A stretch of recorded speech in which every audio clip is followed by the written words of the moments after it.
West బెంగాల్లో BJP విజయంపై MP Laxman సంతోషం వ్యక్తం చేశారు. మమతా బెనర్జీ అరాచకాలకు బెంగాల్ ప్రజలు స్వస్తి పలికారని అన్నారు. బెంగాల్లో బీజేపీ విజయం సాధించడం వలన దేశం మొత్తం సంబరాలు చేసుకుంటోందన్నారు. బీజేపీ నిర్భయంగా ఓటు వేశారన్నారు. ప్రజలు అభివృద్ధి లక్ష్యంగా అస్సాం, పుదుచ్చేరి ప్రజలు బీజేపీని గెలిపించారన్నారు. అవినీతిలో కూరుకుపోయిన లెఫ్ట్ పార్టీలకు ప్రజలు బుద్ధి చెప్పారన్నారు. ఈ నెల 10వ తేదీన తెలంగాణలో ప్రధాని మోదీ పర్యటిస్తున్నారన్నారు. బీజేపీ శ్రేణులకు ప్రజలకు కొత్త జోష్ వస్తోందన్నారు. భవిష్యత్తులో తమిళనాడులో కూడా పాగా వేస్తామంటున్న లక్ష్మణ్తో మా ప్రతినిధి నాగేంద్ర ఫేస్ టు ఫేస్. ప్రజలంతా కూడా బెంగాల్ వైపు చూసేలా చేసింది బీజేపీ. 5 రాష్ట్రాల ఎన్నికల ఫలితాలపై మనతో మాట్లాడేందుకు బీజేపీ రాజ్యసభ సభ్యులు లక్ష్మణ్ గారు ఉన్నారు. మాట్లాడించే ప్రయత్నం చేద్దాం. సార్ చెప్పండి, దేశ ప్రజలంతా కూడా బెంగాల్ వైపు చూసేలా చేశారు బీజేపీ. ఈ విజయాన్ని ఎలా చూస్తారు?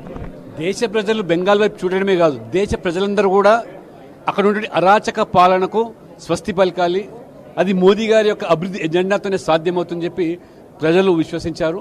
ప్రజల విశ్వాసాలకు అనుగుణంగా బెంగాల్ ప్రజలు కూడా ఆ భయానకమైన వాతావరణం కూడా ఏ భయభ్రాంతులకు గురి చేసేదో మమతా బెనర్జీ ప్రతి ఎన్నికల్లో కానీ లేదా ఆ ప్రభుత్వానికి పార్టీగా వ్యతిరేకంగా ఉన్న వాళ్ళ మీద దాడులు జరపడము, వాళ్ళని ఏ రకంగా అణిచివేయడం అనేటువంటి కార్యక్రమాలకు పాల్పడ్డదో ఇప్పుడు మరి ఈరోజు చాప కింద నీరులాగా ఒకవైపు మోదీ గారు, రెండో వైపు అమిత్ షా గారు వారి యొక్క ప్రచారాన్ని చూసిన తర్వాత వారి పట్ల నమ్మకంతో వారు ప్రజలు నిర్భయంగా ఓటు వేసి 90% పైగా ఓటు వేశారంటే ఇది మరి ప్రజలు ఇవాళ సంబరాలు జరుపుకుంటున్నారు. బీజేపీ కార్యకర్తలు, బీజేపీ మాత్రమే కాదు దేశం మొత్తం కూడా సంబరాలు జరుపుకుంటున్నారంటే బెంగాల్ ఏ పరిస్థితికి తీసుకొచ్చిందో మమతా బెనర్జీ 3 పర్యాలు పాలనించి. అందుకనే ఇవాళ మోదీ గారు అభివృద్ధి ఎజెండా వారి పట్ల నమ్మకంతోనే ఇవాళ అస్సాంలో కానీ పుదుచ్చేరిలో కానీ ఎన్డీఏ ప్రభుత్వాలు అభివృద్ధి ఎజెండాతో ఇవాళ వాళ్ళు ఓట్లు సంపాదిస్తే మిగతా డిఎంకే, టీఎంసీ అదే రకంగా లెఫ్ట్ పార్టీలు ఏ రకంగా అవినీతిలో కూరుకుపోయి ఆ రాష్ట్రాలు భ్రష్టు పట్టించారో ప్రజలు బుద్ధి చెప్పారు.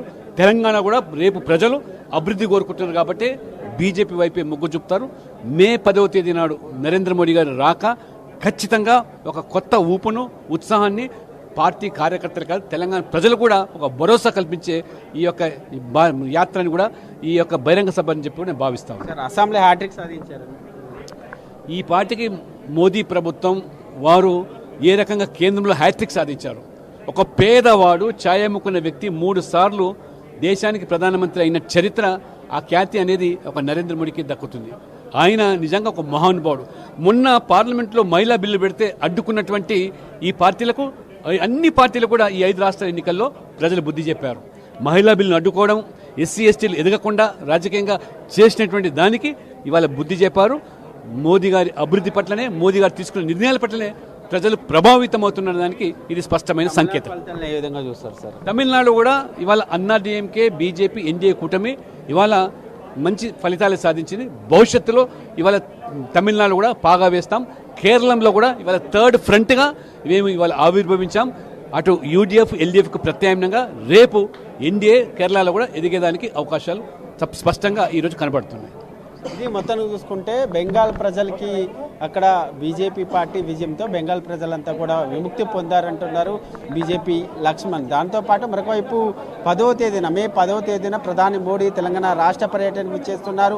ఆ పర్యటనతో తెలంగాణ రాష్ట్ర రాజకీయాల్లో కూడా మార్పు వస్తుందంటూ కూడా ఆయన చెప్తున్నటువంటి పరిస్థితి అయితే కనబడుతుంది. వీడియో జర్నలిస్ట్ భానుతో Nagendra, Hyderabad, Prime Nine News. TVK అధ్యక్షుడు విజయ్కు అభినందనలు తెలిపారు మంత్రి నారా లోకేష్. రాజకీయ అరంగేట్రంలోనే అదరగొట్టిన విజయ్కు అభినందనలని